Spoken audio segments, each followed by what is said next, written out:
A mother moved with her daughter to the old house of her deceased grandmother. When she entered the kitchen, she opened the cupboard and saw an old can. Her heart stopped for a moment as she decided to open the lid. Ryan arrived at the large and old house still wearing his suit from the graduation ceremony, indicating that his expensive medical course had come to an end, the palpable feeling of accomplishment in every step he took down the silent hallway. The house was quiet, only illuminated by the soft light of the lamp in the living room where his grandmother Madison waited awake despite the late hour. "Ryan, finally home. How was the party?" asked Madison, trying to hide her concern with a warm smile. Her eyes followed his every movement, capturing details of his exhausted but satisfied expression. He threw himself onto the couch beside her, letting out a long sigh. "It was amazing, Grandma. Everyone was there, teachers, classmates. I felt like all the years of study finally paid off. I did it, I'm a doctor now, and I totally deserve this," Ryan said, pride inflating every word. Still, his gaze wandered around the familiar environment, anticipating the conversation he needed to have. Madison lightly touched his hand, an attempt at connection. "I know, my dear, and I am very proud of you. But now what? What do you plan to do? You know, your presence here means a lot to me, and I wanted to know if you still have that idea of going to the big city." Her voice trembled slightly, betrayed by the emotion of facing the possibility of loneliness. Ryan stood up, starting to pace back and forth. "I know, Grandma, and I appreciate that you funded my entire college education. I know you love this city for some reason I'll never understand. But this place is too small for me. I feel like I'm trapped, suffocated. I need more than this town can offer. Besides, I don't need to go too far. Puebla is nearby, for example, and it's a good option." The anguish was evident in his tone, a mixture of guilt and determination. Madison looked down, her hands trembling slightly. "I understand, Ryan, I really do. But think about your sister Stella and her daughter Natalie. They live here in this same city and have always been very happy. We've never lost touch, and I wanted the same with you." Ryan's breathing became heavier, his heart tightened by the weight of expectations and responsibility. "Grandma, you know Stella struggles just to pay the rent of that mediocre apartment she lives in. The decision is already made. We'll keep in touch the same way. I don't need to be here to do that." His decision was clear, although the emotional conflict remained. Madison sighed, resigned. "Then go, my dear. Go and be great, as you've always wanted to be. Just don't forget where you came from and who loved you to get here." Her words were a mix of blessing and farewell, sealing Ryan's fate with a blend of love and sadness. Ryan climbed the creaky stairs of the old house with slow steps, but his heart was free of any conflicting thoughts. Entering the room where he had spent much of his childhood, he closed the door silently, leaning against it for a moment, breathing the air heavy with memories, not of his grandmother, much less of Stella, his sister, but of his college friends. The room, though clean, showed signs of age, with faded wallpaper and furniture that had seen better days. His grandmother, Madison, kept the house with minimal renovations, prioritizing other expenses. Then he found himself reflecting, "How strange. My grandmother managed to pay for all my medical school without working, but never did a good renovation on this ridiculous house." Sitting at the desk he once used to study, Ryan turned on the computer, his thoughts revolving around Madison's mysterious wealth. He knew there was more, something hidden. Madison had funded his entire medical education without apparently working or having a visible source of income. The old house they lived in and her habits starkly contrasted with her ability to pay his expenses. Where is the money coming from? Ryan wondered, his mind unable to let go of the mystery. She must have saved something considerable. She just has to. This old lady must have something to leave me as an inheritance. I've always been here for her, even when Stella claimed to be busy taking care of that brat Natalie. Then a plan began to form in his mind. If I leave without resolving this, I'll never know the true value of what she hides. And if there really is something valuable, I need to secure my share. What if she forgets to make a will and the money goes to the grave with her? Ryan opened a new text document and began typing an improvised will. He wrote that, as the only grandchild to graduate from university and dedicate time to caring for Madison in her final years, most of the inheritance should go to him. He firmly believed he deserved it. He wrote everything in Madison's name, as if the words were hers in the document. The distribution of assets was done superficially and uncertainly, as he was unaware of the full extent of Madison estate. I will put here that I should get 80% of everything she owns, including any properties acquired over time if there are any, money and jewelry saved, and anything else of value.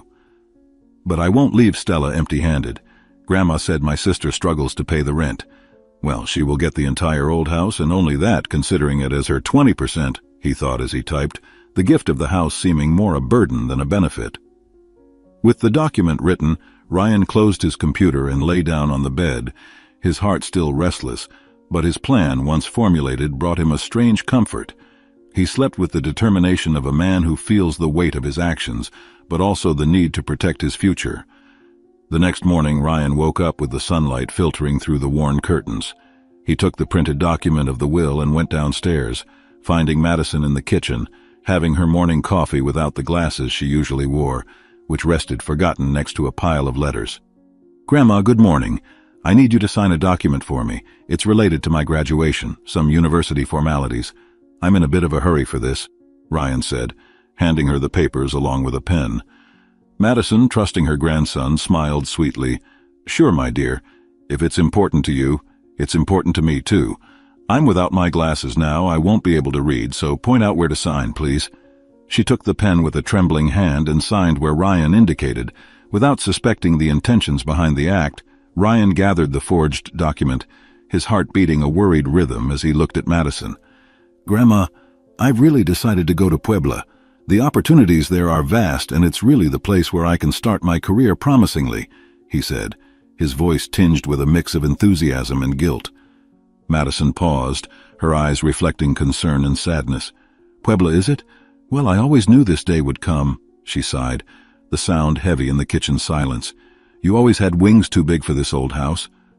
Before Ryan left, Madison called him back, a question still burning in her mind. "Ryan, tell me, what was that document for again?" The concern was evident in her voice, the suspicion forming as she began to think better about the whole situation. Ryan felt a tightening in his chest, the lie forming on his lips. "Oh, it's just a university formality, Grandma. They need confirmation that I completed all the requirements. Nothing important." He averted his gaze, feeling the weight of the deception. Madison seemed to accept the explanation, though still a bit uncertain. She then changed the subject, perhaps to hide her unease. "Ryan, tell me, do you think I haven't built enough wealth in my life living in this old house?" Her voice was soft but laden with understated pride. "I always wondered, Grandma. You paid for my college, live in this small old house, and don't usually buy many things for yourself. This always left me quite intrigued," Ryan began, his curiosity taking over his caution. "Oh, my dear, I've built more than you imagine. I don't care about spending money. I love this. I love what it represents. It's more than walls and a roof to me. It's a home full of memories, and I hope you do the same in your life." "Use the money wisely and only for the necessary," Madison replied, her eyes scanning the room, every corner filled with stories from the past. Intrigued and somewhat relieved to know that his grandmother did indeed carry a significant amount of money accumulated over the years, Ryan nodded and left the house with the document in hand. "Okay, Grandma. I'm going to take this document to the university, and then I'll come back to pack my things. I've already bought my ticket, and I'll be staying at a friend's house for now. I'll be leaving today. I hope you'll be fine without me, and I know you will." Thus he left, but his intention was to go somewhere quite different from the university. Moments later, Ryan arrived at Mr. Christopher's office with a folder under his arm. His grandmother's lawyer, sitting behind his desk cluttered with papers, looked at Ryan with a neutral expression. "Mr. Christopher, I brought my grandmother Madison Will. She asked me to deliver it to you as she is a bit ill and cannot leave the house like this," said Ryan, handing the folder to the lawyer. Mr. Christopher accepted the folder with a nod, his agile fingers flipping through the document. "Very well. I will review this carefully. I promised your grandmother I would take care of everything, and that is what I will do," he replied, examining Madison's signature at the bottom of the will. His experience told him that everything seemed in order, but a twinge of caution made him promise a detailed review. "Thank you, Mr. Christopher. I fully trust your commitment and professionalism," stated Ryan, trying to hide his nervousness with a forced smile. Meanwhile, Madison received a call on the landline of her old house. She walked over to check who was calling. It was Stella, her daughter, asking how she was. "I'm fine, dear, taking care of things here," Madison replied, her voice revealing a slight weariness. "And you, Stella? How are things? Is Natalie okay? Do you need anything, perhaps a little money?" Madison, always worried, always ready to extend a hand. Stella hesitated before responding, pride battling need. "Don't worry about us. Everything is going well. Natalie is growing so fast and we're managing. Everything will be fine." Even through the phone, the determination in her voice was clear, even if the reality of her daily struggles said otherwise. Madison ended the call, a sigh escaping as she contemplated the loneliness of her large, echo-filled house, now that Ryan was leaving, and the worries about Stella and Natalie tormented her. The old house seemed bigger and quieter than ever. Later that day, Madison's house fell strangely silent after Ryan left. She stood on the porch watching dust rise with the departing taxi, each particle seeming to float in the twilight like tiny mirrors reflecting her memories and fears. He hadn't even said goodbye properly. "Go and make your way, my dear, I understand." Despite the sadness, there was a profound understanding in her weary gaze. Meanwhile, as Ryan ventured through the streets of Puebla, enchanted by new opportunities and the vibrancy of a bustling city, his sister Stella and her daughter Natalie faced a typical day filled with challenges in their cramped apartment. The space was tight, the walls in need of fresh paint, and the furniture worn from constant use. Stella was on the phone, trying to negotiate more time to pay their overdue rent while Natalie did her homework at the kitchen table, trying to ignore her mother's argument with the landlord. "Please, just give us one more week. I promise we'll have the money," Stella pleaded, her voice trembling with frustration and fear of not being able to keep her word. Later that day, Madison was in her office, a small room smelling of old books and memories. She picked up paper and pen and began writing, now with her glasses, a document that fairly divided all her assets. She then opened the wooden cabinet, taking out a metal tin that used to store cookies she baked for Ryan and Natalie when they were children. Now the tin served a different purpose. Madison took the document she had written earlier and slid it into the tin. "I'll leave this here in a place they won't suspect. I don't want Ryan to get his hands on the will before it's time. As soon as I can meet with my lawyer, I'll give it to him to make everything right," she murmured, sealing the tin with a light press on the lid. Madison placed the tin back in the cabinet, behind some piles of books and old papers, ensuring it was not in sight of curious eyes. The weight of her years was palpable as she moved away from the cabinet, each step heavier than the last. She knew Ryan's ambitions, and although she loved him, she also recognized the threat that his thirst for more could pose to the rest of the family. However, shortly after, Madison's vision began to blur until her blood pressure dropped to 0 and her body rested on the floor of the house, having a peaceful death from natural causes. The news of Madison's death arrived like a cold winter breeze, bringing a heavy silence that settled over the family. Ryan received the call first on a morning marked by the gray clouds that seemed to weep for the loss of the matriarch. After a few moments trying to absorb the reality, he picked up the phone to call Stella, his voice trembling as he tried to form the words. "Stella, it's Ryan. Grandma Madison has left us," he said, pausing to control the emotion that threatened to break his composed facade. "She entrusted me with the will as the first in the family to graduate and for all the time I spent with her. We need to meet to read what she wished." Stella, on the other end of the line, felt the impact of the news like a blow. The tears came freely, not only for the death of her grandmother, but for the burden of reality it brought. "Of course, Ryan, where and when?" she managed to say between sobs. "We'll meet at Mr. Christopher's office, her lawyer, tomorrow at 3 in the afternoon. He will help us understand everything," Ryan replied, trying to keep his voice steady. The next day at Mr. Christopher's office, an atmosphere of mourning and seriousness permeated the environment. The lawyer, a man of respectable posture and silver hair, received them with a mix of professionalism and compassion. "My condolences for your loss," he began, guiding them to a reserved room where they could have privacy. "Madison often talked about you two. She left clear instructions about her wishes." Stella and Ryan sat, the silence between them heavy with expectation and anxiety. Mr. Christopher then presented the will, a thick document with Madison's unmistakable signature. "Let's see what Madison decided," said Mr. Christopher, opening the document. He began to read, each word resonating in the room. "I leave the majority of my inheritance, including all my savings and investments, To my grandson Ryan, whose promising future and dedication to medicine I foresee bringing great contributions to our community. And to my granddaughter Stella, I leave my house, where so many generations of our family have lived, and the furniture inside it. I know she appreciates the peace and tranquility of the home, and I wish her to find comfort there with her daughter Natalie." Upon finishing the reading, Mr. Christopher looked at both of them, awaiting their reactions. Stella felt a mix of sadness and confusion. "It's strange," she murmured more to herself. "Not that I don't appreciate the house, but why would Grandma leave everything of value to Ryan?" The lawyer, who didn't know much, handed the house key to Stella and called Ryan to the side to talk about the part of the inheritance that was going to him. "Your grandmother accumulated a lot of wealth over time. A large amount is kept in the Bank of Mexico, and we need to wait for the release to transfer it to you. I ask for your patience," he said, leaving Ryan with no option but patience.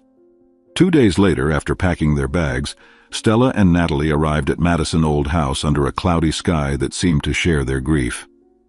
The two carried suitcases and boxes, symbols of a new phase beginning in a familiar environment, but filled with recent memories and sadness.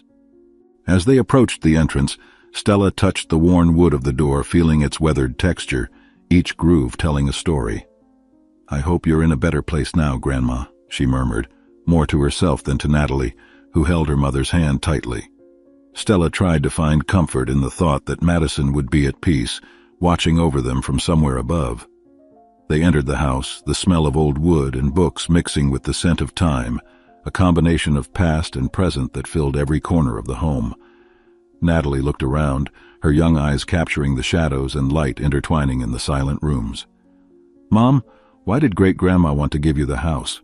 she asked, her natural curiosity not being stifled even by the sadness of the moment. Stella smiled sadly, running her hand through Natalie's hair as she led her daughter inside.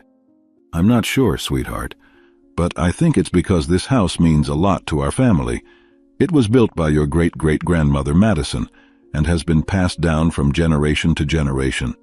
Maybe she wanted it to stay with someone who appreciated its historical and emotional value." Natalie nodded, processing the information, but soon a more immediate concern took over her thoughts. "I'm hungry, Mom. Didn't Great-Grandma leave us any money?" Her voice denoted a mix of innocence and practical concern, typical of youth still learning to navigate the complexities of adult life. Stella sighed, a wave of reality hitting her. "No, Natalie, she didn't leave us any money, at least not for us. Everything will be fine," she said, trying to show confidence in her words, even as she felt the weight of responsibility on her shoulders. "Let's go to the market to buy some things. We have a little money saved.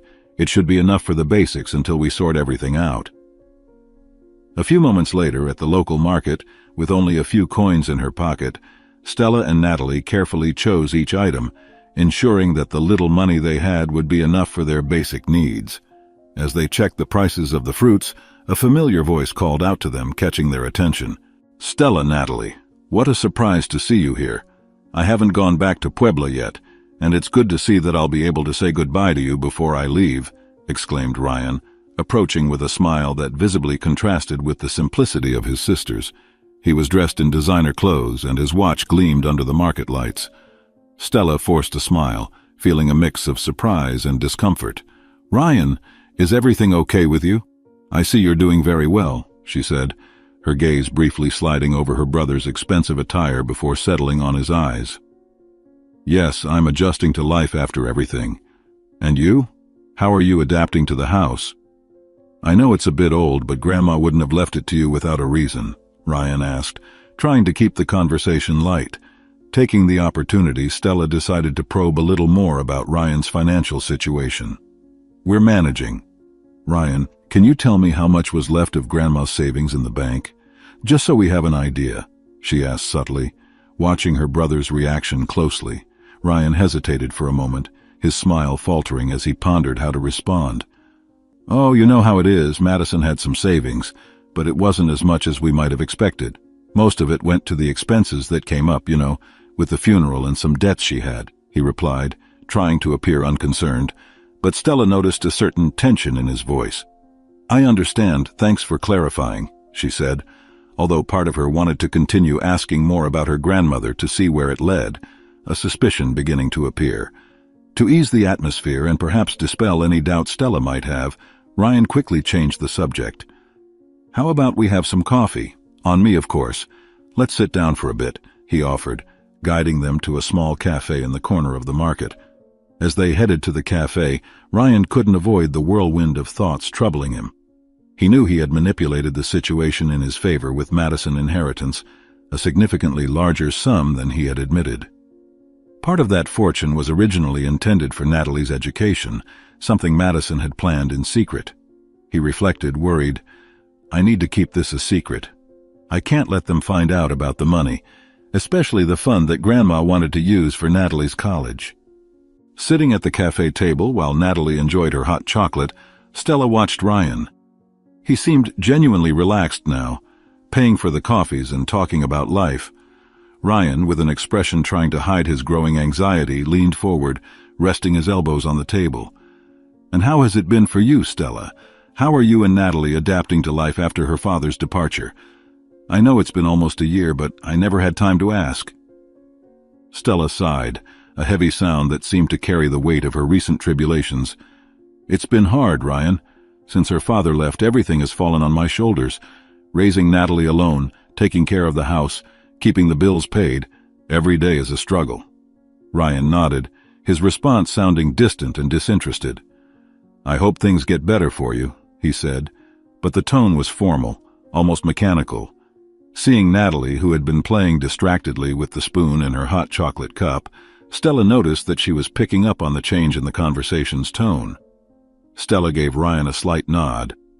"Well, I think it's time for us to go, Natalie." The girl frowned, clearly dissatisfied. "But I haven't finished my chocolate yet," she protested, looking at her mother with a look of not wanting to leave the comfort of the cafe. "You can finish it on the way, sweetheart," said Stella, trying to keep her voice firm but gentle. She wanted to get out of there, away from the memories the conversation had brought up and the uncomfortable presence of Ryan, who had never shown much care for his sister and was now no different. Back at the house, Stella felt the heavy atmosphere of the old residence descend upon them.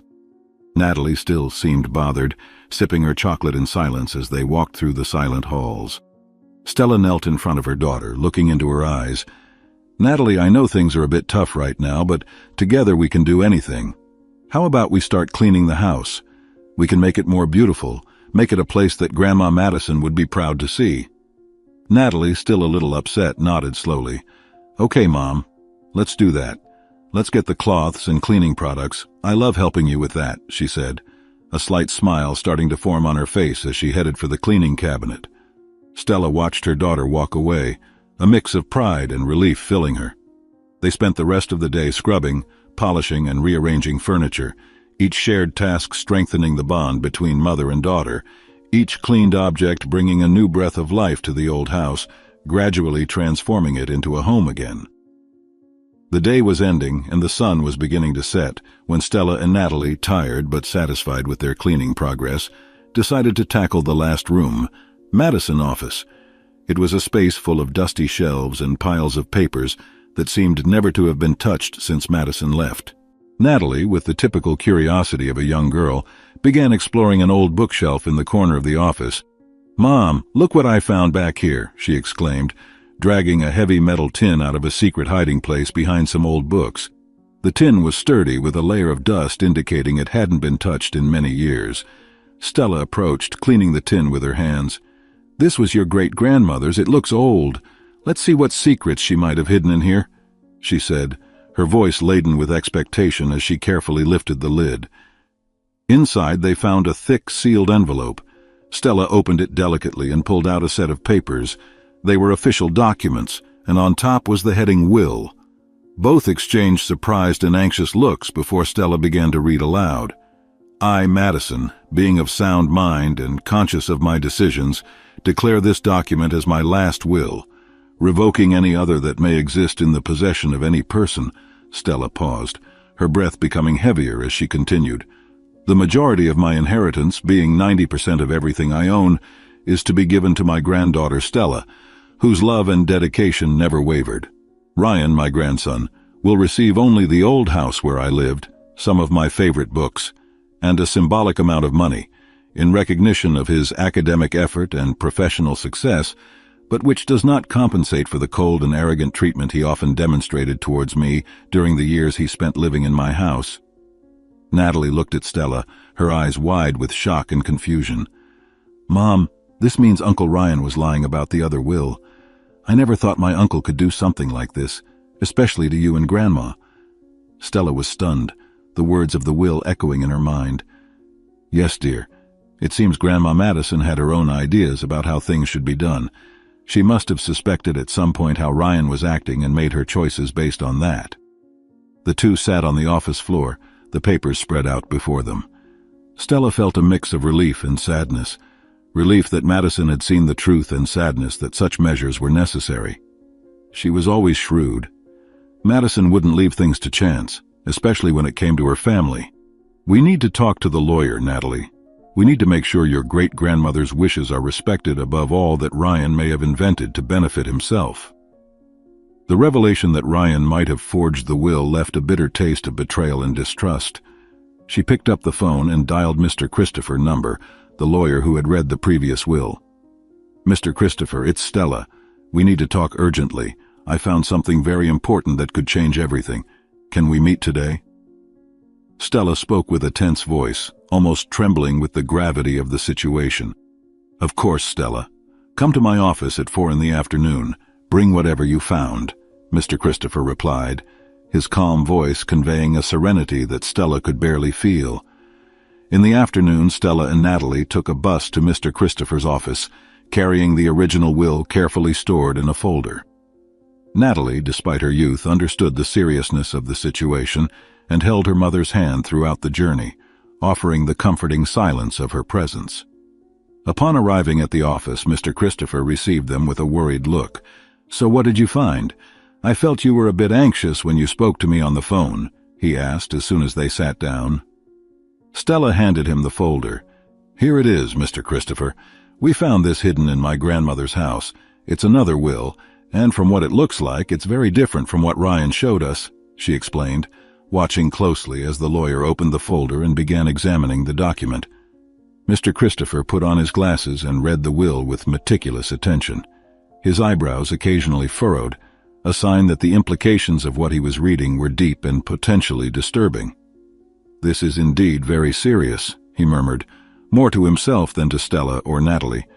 "If this document is authentic, it directly contradicts what Ryan presented as Madison's last will. But how can we know if it's authentic? And if Ryan really forged the other one, what can we do now to enforce my grandmother's true wishes and not what he made up?" Stella asked, the anxiety clear in her voice. "We will need to verify the authenticity of this document. This includes analyzing Madison's signature, the date of the document, and other legal details. If it is proven to be legitimate, then we will have to confront Ryan legally," explained Mr. Christopher, closing the folder with determination. Stella nodded, feeling a bit calmer with the lawyer's methodical approach. "Thank you, Mr. Christopher. Please keep us informed of any developments. We will do whatever it takes to bring the truth to light." With that, mother and daughter bid farewell to the lawyer and left the office, Stella's mind full of thoughts about what lay ahead. It was an uncertain path, but necessary to honor Madison's memory and ensure her wishes were respected. Back at the house, while Natalie occupied herself in her room, Stella walked down the hallway, lost in thoughts about how to confront Ryan without causing an irreparable rift in the family. It was then that her eyes landed on an old bookshelf where an object caught her attention, an old voice recorder used by Madison to record memories and family stories. An idea formed in her mind, and she picked up the recorder, checking if it still worked. To her relief, it turned on perfectly. Stella thought about how she could use the recorder to confirm her suspicions about Ryan. Determined, she planned a meeting with him, where she would use the recorder hidden in her bag to capture the conversation. She called Ryan, inviting him for coffee at the old house, suggesting that she wanted to discuss some pending issues about the inheritance in a friendly manner. When Ryan arrived, Stella received him with a studied calm. She served coffee and started the conversation naturally. "Ryan, I've been thinking about everything that happened with Grandma's inheritance," she began, observing his every reaction closely. "You know, I found an old paper from Grandma. It looked like another will. Did you know anything about that?" Ryan, clearly uncomfortable with the direction of the conversation, hesitated before responding. "Stella, Grandma had many papers, you know how she was. But the will I showed is the only valid one, what she wanted to be executed. I don't know if she made any other drafts, but I understand her. You got the house because that's what you needed. I got the money because I was moving. I did it that way because of that." Stella, determined to make him reveal more, pressed on. "Wait, I believe I heard you say you did it that way. Do you have anything to do with the duplicity of this document? This story is sounding a bit strange to me." Realizing that Stella might have concrete evidence, Ryan began to worry. "Stella, I did what I thought was best for all of us. Grandma trusted me to take care of things, and I did just that. But it was her will that prevailed, and I didn't have much influence." "Are you insinuating something? Do you really think I would do something dishonest? What kind of person do you think I am?" Stella watched every word, every facial expression. Seeing that he was starting to close off, she decided to change tactics. "It's okay, Ryan. Maybe I'm just confused by all this. I just wanted to make sure we're doing what Grandma wanted."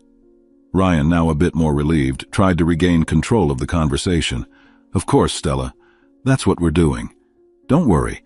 But I hope we can consider this matter closed once and for all, or our grandmother won't be able to rest in peace even after death." After Ryan left, Stella stopped the recorder and listened to the conversation again. Although she didn't get a direct confession, Ryan's defensiveness and evasive answers reinforced her suspicions. She knew she had to be cautious about how to proceed, but she felt she was one step closer to uncovering the truth. In the quiet office, Mr. Christopher was immersed in piles of documents, each containing clues that could reveal Madison's true wishes. The dim light from the desk lamp cast long shadows over the paper as he meticulously compared the two wills Stella had mentioned. The atmosphere was charged with the gravity of his discoveries. "This is crucial," Mr. Christopher murmured to himself. "The signature doesn't match, but it's Madison handwriting, I'm sure. It looks like she signed it differently on purpose, as if she wanted us to discover the lie." The lawyer knew that this discovery was the proof he needed to question the validity of the will presented by Ryan. At that moment, the phone rang. It was Stella, anxious on the other end of the line. "Mr. Christopher, you won't believe this. I used a recorder during a conversation between Ryan and me. He got defensive when I pressed him about the will, and I recorded everything." Mr. Christopher, already quite excited with his own discovery, responded promptly. "Stella, I was about to call you too. I found a significant piece of evidence here. The signature on the margins of the will doesn't match the rest of Madison documents. It looks like someone tried to forge parts of the will. This means we have enough to proceed with this case." Stella thanked him deeply. "Thank you, Mr. Christopher. This means a lot to us. It's not about the money, but about honoring my grandmother's wishes and preventing Ryan from manipulating everyone and getting away with it." At the end of the day, with the documents ready and the strategy in place, Mr. Christopher filed the case with the court. The process was now officially underway, marking the beginning of a legal battle that Stella hoped would restore her grandmother's true wishes and bring justice within her family. Ryan was immersed in the frenetic pace of his shift as a doctor at the large hospital in Puebla, his pristine lab coat contrasting with the intensity of his daily tasks. When the phone in his pocket began to vibrate, he quickly excused himself and withdrew to a quiet hallway, expecting it to be just another routine consultation. Seeing an unknown number on the screen, his heart quickened slightly, a pang of anxiety coloring his thoughts. He answered with the professional calm he had so carefully trained, but the voice on the other end brought news that made his world shake. The court representative detailed a legal case against him, each word a hammer blow to his conscience. Ryan could hardly believe what he was hearing. Accusations of forgery, a scheduled hearing, the obligation to appear. When the call ended, the hallway seemed to spin around him. The cell phone, now an object of pure fear in his hand, was thrown forcefully against the wall, shattering. "This is absurd," Ryan murmured, looking at the fragments of the device on the floor. Why did Stella have to dig everything up? Why couldn't she just accept what was given to her? His reflection continued, each word filling the emptiness of the hallway. "I took care of Grandma in her final years. I deserve more than they do. I invested in my career, in my life. The inheritance should be mine." Ryan's voice grew in volume, a mixture of defense and accusation. "Stella and Natalie would never understand what I had to do to get here. And now everything could crumble because of a piece of paper she found? This can't be happening." Taking a deep breath, Ryan tried to compose himself. He knew he had to face this situation head on. "I have to go to this hearing. I have to face this. I can't let them find out. I can't lose everything." On the day of the hearing, Ryan entered the courtroom, each step resonating with the weight of his decisions. His well-tailored suit and good posture tried to convey confidence, but his gaze frequently sought some support, some escape. Seeing Stella and Natalie already seated, a wave of resentment and fear washed over him. Stella looked at him with an expression that mixed pity and resolve, holding Natalie's hand tightly. Ryan thought, "She really believes she's going to win. She thinks she can take everything from me." Sitting down, he adjusted his jacket, trying to hide the tremor in his hands.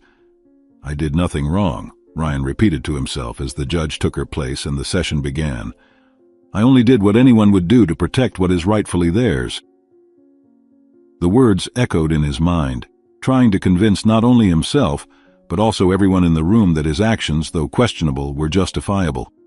The courtroom was filled with palpable tension, Ryan occupying the bench opposite Stella and Natalie, his eyes occasionally meeting theirs, filled with a mixture of challenge and despair.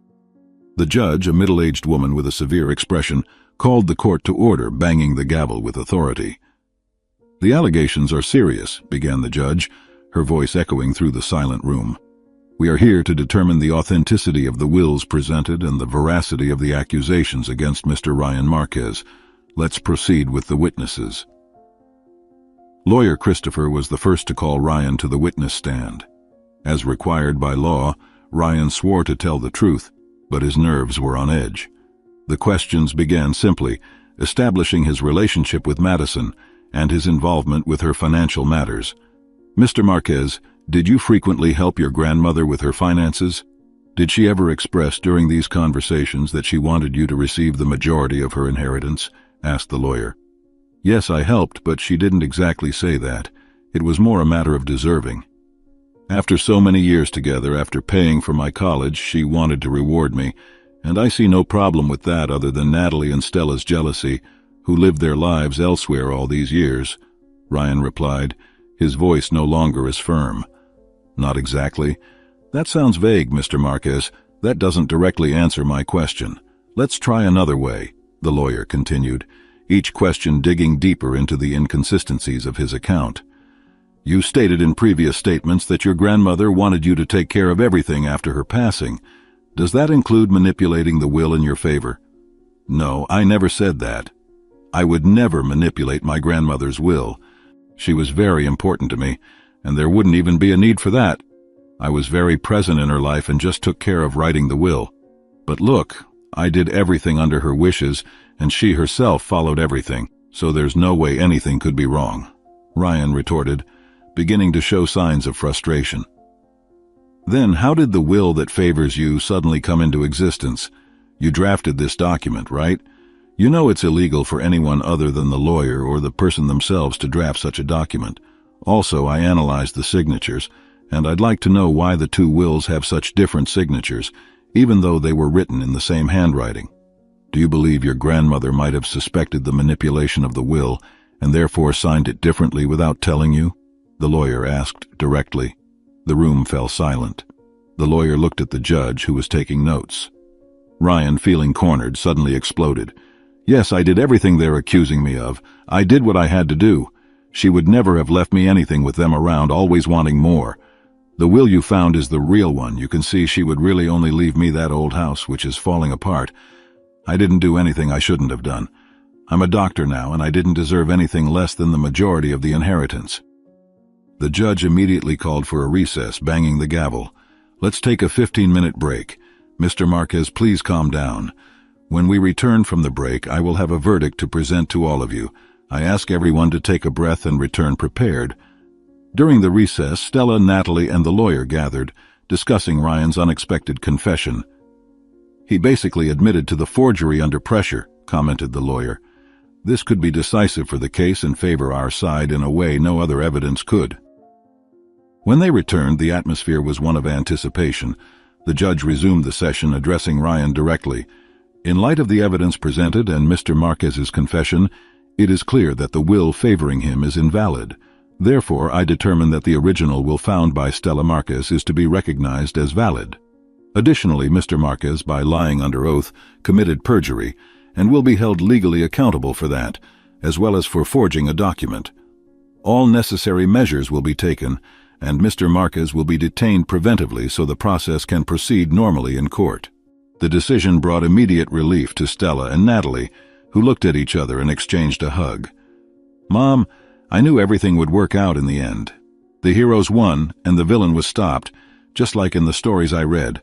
I'm so happy we won the case and honored Grandma's wishes." Stella smiled back at her daughter, turning to Mr. Christopher. "You were crucial throughout this process, Doctor. It was great working with you. I'll pay your fees soon. I just ask you to wait until I receive the inheritance money, and then we'll settle." The lawyer then interrupted with a grateful smile. "Don't worry, Stella. Your grandmother was a very important friend in my life. I told her I would personally take care of all matters after her passing at no cost, just for the pleasure of helping, and it was an honor to work with her family once again." Meanwhile, Ryan remained incredulous, realizing the serious consequences of his actions. Justice had been served, and Madison's true wishes prevailed. Soon, security arrived to escort Ryan to his new residence for at least a few years, as decided by the process. Prison. The courtroom emptied quickly. After the court's decision, the lives of those involved took new directions. Stella and Natalie, now legitimately recognized as the sole heirs of Madison, with Ryan removed from the will once the forgery was proven, began to revitalize the old house with the legacy left by Madison. Together, they transformed every corner of the residence into a vibrant reflection of the memories and love Madison had taught them. Stella found comfort and purpose in preserving the family's heritage, while Natalie grew up surrounded by stories and wisdom that transcended generations. Ryan, on the other hand, faced the consequences of his actions, having to answer for his crimes. His career suffered a severe blow after the exposure of his forgery. The court ordered the revocation of his medical license, and he could no longer practice medicine. Isolated both professionally and personally, he was forced to confront the flaws in his character. In an effort to restart his life, Ryan began working as a receptionist in a small rural clinic, where he tried to rebuild his life and restore his reputation, far from the eyes of those who knew him before, facing precarious working conditions, far from everything he had dreamed of. The story of Madison, Stella, Natalie, and Ryan became a vivid reminder of the importance of integrity and unconditional love. Madison's will was not just a legal document, it was a final lesson on the values that truly matter in life.